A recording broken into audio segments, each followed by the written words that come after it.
The video for the Prelab Part 2 by Miss Donatelli and Miss Stiles. For this one, we're going to go through the second part of the lab. You're going to start by taking your scoopula and scooping a small amount of each substance, starting with this one, we're doing salt, onto your whey paper. You will have one group member touch gently to feel whether it is an amorphous or crystalline solid. After you do that, you're going to need to make sure that the beaker you're going to use for the other test is clean. So first, you're going to rinse it with the tap water.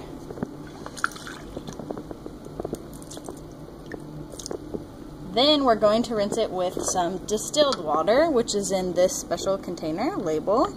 So the way we do this is a process called rolling. So you squirt just a little bit of distilled water in, maybe a little more than that, and then you turn the beaker sideways so that it's touching the whole side and roll it so that you rinse off all the sides of the beaker with the distilled water. Now that the beaker is clean, you can pour your substance into the beaker.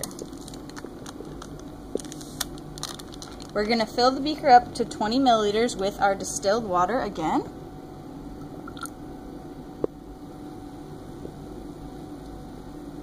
And this is going to be when we'll do our solubility test to see if it dissolves. So you're going to need to swirl the substance around for 30 seconds to a minute and then see if it dissolves or not and write that on your data table. Next will be the conductivity test. This is the apparatus we'll use to test if it's conductive or not. So the first thing you need to do is make sure it's turned on, and we're going to test if it works by touching against something metal. So I'm going to use the scoopula. You'll see that the lights turn on, so we know it's working. This is what you would put into the beaker to test it, but I'm not going to do it because I don't want to ruin the surprise for you guys. So after that, you need to make sure that you completely rinse out the beaker for the next substance, starting by dumping it down the sink, rinsing it with the tap water, and then once again rinsing it with the distilled water. I already showed you guys how to do the roll, so I'm going to let you remember for that one.